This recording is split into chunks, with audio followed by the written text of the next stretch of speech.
Hello and welcome. If this is your first time here, I'm Garth Allen. This is Racing News Now, and we are joined today by the now 3 times in a row winner at the Irwindale Speedway, winner of Saturday's NAPA Auto Parts 150 from Irwindale, Jesse Love. Jesse, how's it going today, man? Pretty good. Working out a little bit, so just got to the gym area here at TPC and just kind of having a little bit of a relaxed day after a pretty hectic weekend. Nice. Yeah, it was a pretty busy weekend for you. What, 2 races this weekend? I mean, you're a pretty busy guy as it is, but I mean, that was 2 ARCA races in one weekend was probably pretty exhausting, I'd imagine. Yeah, definitely. Obviously, with the travel and everything as well, like you're going straight from the West Coast to the Midwest, and basically how it worked out was obviously when we won Irwindale. I was on the track for probably an hour after and took a quick shower, went straight to the airport, got my flight about 11 o'clock, and then landed in Chicago at 6 a.m. and then got picked up by one of the Venery guys and got to the track about 20 minutes before practice. So it was obviously, kind of a cool, hectic weekend, but something that probably wasn't the best, planned out for overall success at the end of the weekend, just because running on 2 hours of sleep and all that stuff. But still a really fun weekend, and I can't thank everybody enough for making it happen. Well, let's talk about Irwindale. That's a track you've now had a lot of success at in your time in the West Series. Started off, though, Trevor Huddleston was pretty well running away from you in those early segments of the race. Were you confident even early in the race that you could get back to him later in the race? Well, I mean, I guess so. The first time at Irwindale, I definitely had the dominant car. Last time at Irwindale, we had a way different package than we did the first year in 2020. So this year, the first race, I didn't obviously have the car to beat. The 51 was definitely better than we were, but we still made it happen. So I knew that either way I could still get it done. And I think, part of our success at Irwindale is we haven't really had something. Sorry, music just got turned on. I think part of the success of our team at Irwindale is we just haven't really had any things that have broke or some bad luck or whatever happened. So I knew if everything went smoothly that we'd have a shot to win. And but to kind of dig deeper into it, like we weren't obviously the best car until we took 2 right side tires. I think we made a small nosebleed adjustment at the brake. We didn't take much fuel, and we just put on 2 right side tires, and that was all we did. And after that, I knew we were way better than the 6 was, and we eventually, got the lead back from him, and just the car had way more grip, way more side bite, and it felt way better after the break. So that's why I knew we won the race, and we just had to manage it after that and not give them any shots to get back to us. So was that the difference after the break? Just kind of 2 right side tires and a little adjustment and everything came to you, or did Trevor kind of fall back to you later in the race? I'm not sure. I'm not sure if Trevor tuned himself out, but I know that we made our car better. I can kind of tell probably about lap 2 after the break, once I got to the top, and I knew how much more security and more right side lateral grip I had in the car, that we were going to be way better than we were the first stage. So I think that played into it pretty well. And I mean, after practice, obviously we qualified second in practice / qualifying, but we were really slow on our race runs. Normally we're the best car in practice race runs, but we were pretty bad, probably about a 10th off of where we needed to be. And after the practice qualifying, we changed everything. We changed driver spring, bar.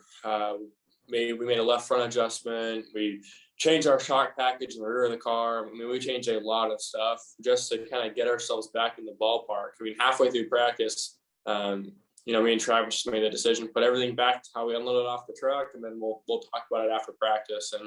And we were talking for about 30 minutes in the trailer about what we wanted to do, and eventually kind of came up with a game plan. And that's obviously what won us the race. So it turned out to be, really good, really cool experience, really good day for us. Really good points day too. I think we're leading by 11 now or something like that. So should be good. Kind of give us a little more of a cushion heading into the rest of the year. We can just kind of focus more on wins now.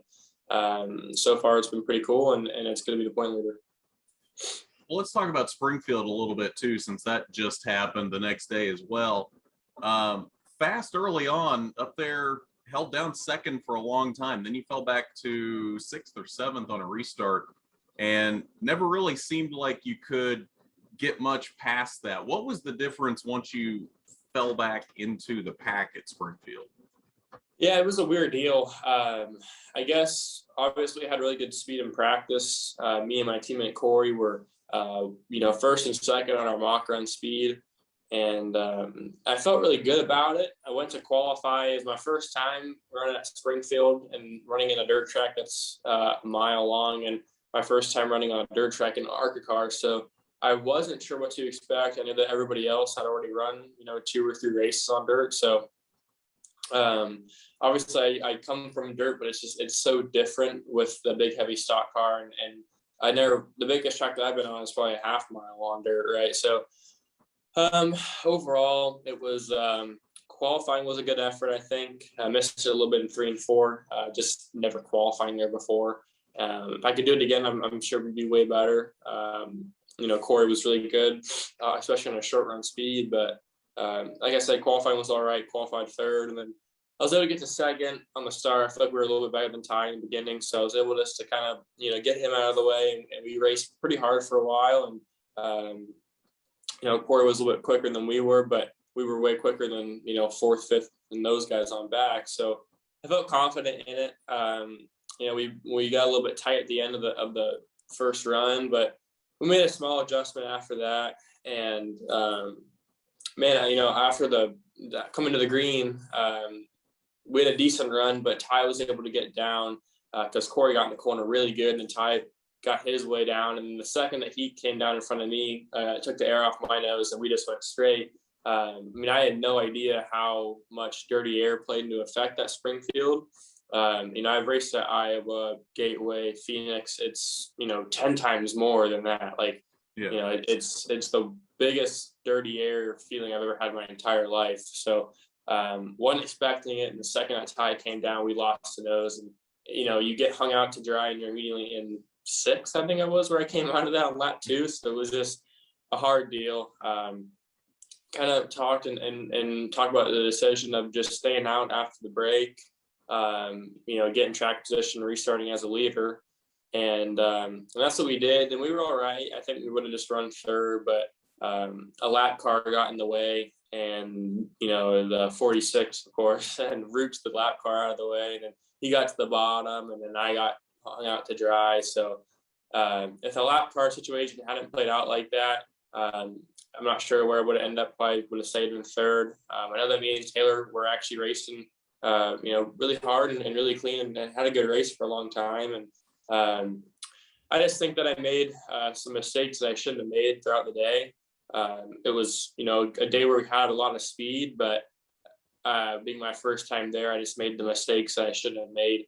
But going back there the next time, I guess the only reason I'm not upset that much by it is because my first time there. Going back there, I'll make sure I don't make the same mistakes twice. And I've been doing a lot of homework and hanging out with the team at night and figuring out, watching replays and stuff like that of what I should have done differently. And everything sticks out pretty clear to me now. So should be better next time we go back there. We already know we have the speed. Just had to iron out some things that I needed to learn when I go back next time. So let's look ahead to, you'll be in the main ARCA race at Milwaukee on Sunday. I'm not sure anybody knows what to expect out of that race since nobody's been there forever. I'm sure you've spent some time in the sim, whether it be the Toyota sim, iRacing, whatever it is. What are you expecting from Milwaukee on Sunday? Well, I've actually been there. So, have you? Okay. Yeah, me and Sammy Smith, I know for sure have been there. Okay. We were in the ARCA Midwest Tour race earlier this year in the Super Lake, and we had a good run there. We were on 5th. Okay. It was all right. We quite weren't as good with our Hampy race car yet at the time, but we still had a good run. We qualified really good when we raced in 5th. So it was a good finish for us. But at the end of the day, it gives us, good experience. So that me and Sammy are probably going to have a little bit more speed off the truck than other people, and it kind of gives us a little bit of an advantage when we get to the track. So I'm looking forward to Milwaukee. Probably one of my favorite racetracks. It's a great track and great facility, great people. Wisconsin is one of my favorite places to race. So looking forward to going back there, and obviously a way bigger, heavier stock car, but it should be a lot of fun, and looking forward to seeing a lot of my super late model guys up there that are going to come hang out. All right. Well, I think that's all I got for you. So that's Jesse Love, winner of Saturday's NAPA 150 at Irwindale. Jesse, thanks for joining us today. Congratulations on that win, and good luck in Milwaukee. Awesome. Thanks, guys.